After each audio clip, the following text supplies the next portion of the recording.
मैं डॉक्टर भरतलाल मीणा, सहायक आचार्य राजनीति विज्ञान विभाग, बाबू सोबाराम राजकीय कला महाविद्यालय अलवर। आज की कक्षा है बीए पाठ प्रथम, भारतीय राजनीतिक विचारक। टॉपिक है जवाहरलाल नेहरू। विद्यार्थियों, हमने पिछली कक्षा में जवाहरलाल नेहरू के राष्ट्रवाद के संबंध में उनके जो विचार हैं उनका अध्ययन किया। राष्ट्रवाद से आगे का जो विचार नेहरू का है वो अंतर्राष्ट्रीयवाद का विचार है और इस क्षेत्र में उनकी ख्याति विश्व स्तर तक है। तो आज की कक्षा के अंदर हम नेहरू की जो अंतर्राष्ट्रवाद से संबंधित जो विचारधारा है उसका अध्ययन करेंगे। आप लोगों को इस चीज की जानकारी होनी चाहिए कि नेहरू मूलतः पहले की कक्षाओं में भी हमने इस बारे में चर्चा की है कि मूलतः नेहरू जो है मानवतावादी चिंतक हैं। राष्ट्रीय संदर्भ में जिन मूल्यों ने उन्हें एक राष्ट्रवादी विचारक बनने की प्रेरणा दी, उन्हीं मूल्यों ने नेहरू को संपूर्ण मानव जाति के हितों की रक्षा के लिए अंतर्राष्ट्रवाद का समर्थन करने के लिए प्रेरित किया है।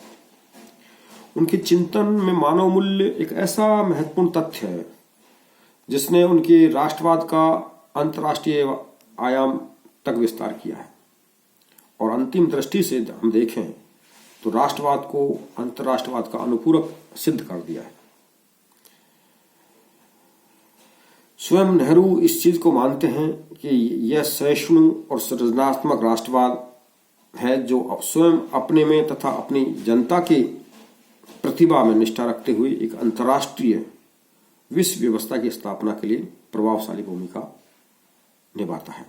तो नेहरू अपने मानवतावादी दृष्टिकोण की वजह से जिस प्रकार राष्ट्रवादी हमें दिखाई देते हैं उसी तरह वो उनका जो विस्तार है वो अंतर्राष्ट्रवाद तक की तरफ भी ले जाता है। देखा जाए तो नेहरू ने मानवतावादी और बौद्धिक आधारों पर अंतर्राष्ट्रीयवाद का समर्थन किया है। उन्होंने अंतर्राष्ट्रीय राजनीति का औचित्य नैतिक बल के आधार पर सिद्ध करने की कोशिश की है और विश्व का जो रूप है उस रूप को उन्होंने जो है लोकतांत्रिकता प्रदान करने के लिए अपनी विश्व भूमिका और विश्व नेता की छवि निर्मित करने की कोशिश की और उसमें अपना कंट्रीब्यूशन देने का प्रयास किया। नेहरू ने जो है अंतर्राष्ट्रीयवाद का समर्थन ही नहीं किया बल्कि व्यवहार में उसमें उल्लेखनीय योगदान भी देने की कोशिश की और इसके लिए उन्होंने प्रधानमंत्री रहते हुए सैनिक तनाव और शक्ति राजनीति से पीड़ित जो विश्व था उसके बीच में शांति, सद्भावना, सहयोग से अस्तित्व के संबंध में अथक प्रयास करने की कोशिश भी की। तो इस रूप में हम देखते हैं नेहरू का अंतर्राष्ट्रीयवाद जो है उसकी जो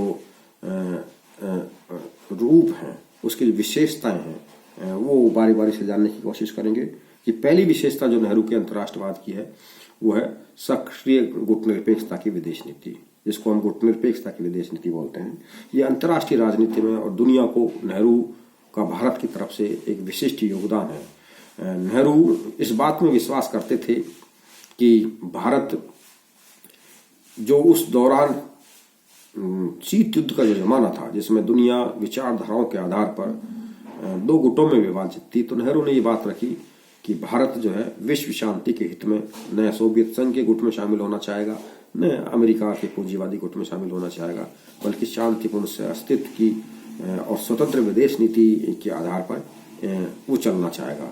तो ये एक महत्वपूर्ण विचार जो है नेहरू का गुटनिरपेक्ष सक्रिय गुटनिरपेक्षता की विदेश नीति का दुनिया को है, जिसके आधार पर उस समय के तनावों से मुक्त करने के लिए एक बेहतरीन रास्ता नेहरू ने प्रस्तुत किया और इस रास्ते की तरफ अनेक राष्ट्रों ने अपना जुड़ाव जोड़ते हुए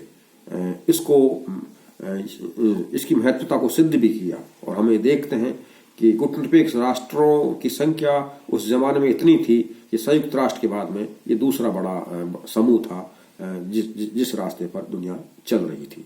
तो ये कोई तटस्थवाद की नीति नहीं थी। नेहरू ने स्पष्ट कहा कि जहां जहां शांति भंग करने या अन्याय की घटनाएं होंगी वहां वहां हम बोलेंगे और अपनी सक्रिय राजनीति का परिचय देंगे, लेकिन हम किसी गुटीय राजनीति के आधार पर आंख बंद करके किसी भी एक गुट का समर्थन या विरोध नहीं कर सकते हैं।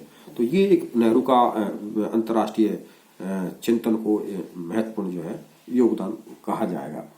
ये जो इसके सफल संचालन के लिए नेहरू ने पंचशील के सिद्धांत भी दुनिया को दिए, और ये इस पंचशील के सिद्धांत में ही नेहरू का अंतर्राष्ट्रीय दर्शन छिपा हुआ है।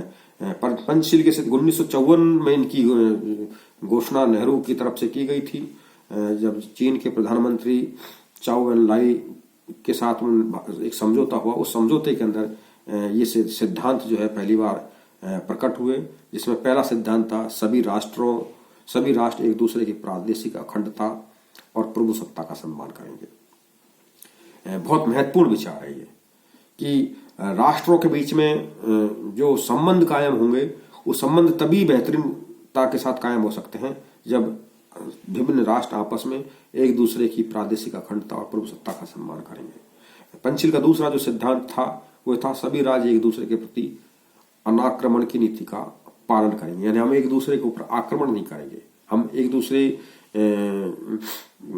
के प्रति विस्तारवादी नजरिया नहीं रखेंगे। जो हमारी राष्ट्रीय सीमा है हम राष्ट्रीय सीमाओं से संतुष्ट रहें और दूसरे राज्य की सीमाओं का अतिक्रमण हम नहीं करेंगे। ये एक महत्वपूर्ण विचार है जो दुनिया को युद्ध से बचा सकता है। तीसरा जो सिद्धांत था पंचशील का वो ये था कि सभी राज्य एक दूसरे के आंतरिक मामलों में हस्तक्षेप नहीं करेंगे, यानी हस्तक्षेप की नीति का पालन करेंगे, और प्रत्येक राज्य अन्य राज्यों की आंतरिक प्रभुसत्ता का सम्मान करेंगे। तो ये भी एक महत्वपूर्ण विचार है कि जब राज्य दूसरे देशों के आंतरिक मामलों में हस्तक्षेप नहीं करेंगे तो अनावश्यक तनाव उत्पन्न नहीं होगा, टकराट की स्थिति उत्पन्न नहीं होगी, युद्ध की स्थिति उत्पन्न नहीं होगी।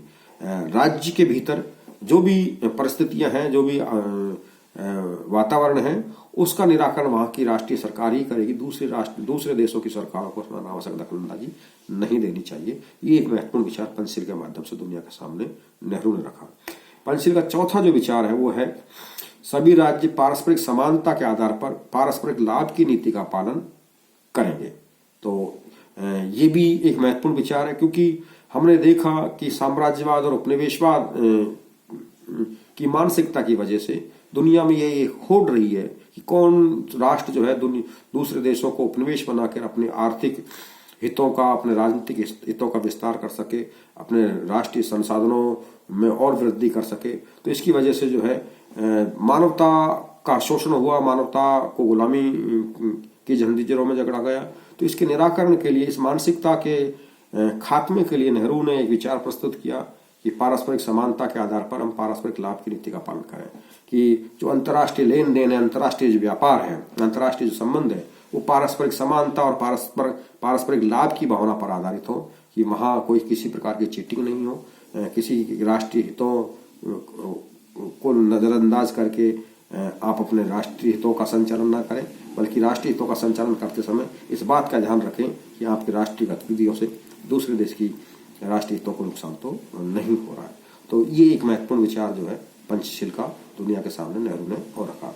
और अंतिम जो पंचशील का सिद्धांत है वो है सभी राज्य शांतिपूर्ण से अस्तित्व की नीति का पालन करेंगे। ये एक तरह से जो संयुक्त राष्ट्र की जो विश्व व्यवस्था है, उस विश्व व्यवस्था का ये दार्शनिक आयाम है कि शांतिपूर्ण से अस्तित्व, यानी ये दुनिया में जितने भी देश हैं, इन देशों में जितने भी लोग हैं, वो शांतिपूर्ण तरीके से अस्तित्व, एक दूसरे के साथ जुड़ाव महसूस करते हुए, एक दूसरे के साथ भावनात्मक रूप से जुड़कर जीवन जिएंगे, तो हम युद्ध की विभीषिकाओं से, तनाव से मुक्त होकर एक बेहतरीन दुनिया की स्थापना कर सकते हैं, जो संयुक्त राष्ट्र का भी संकल्प है, लक्ष्य है, उसकी तरफ बढ़ सकते हैं, बंधुत्वता की भावना के साथ बढ़ सकते हैं।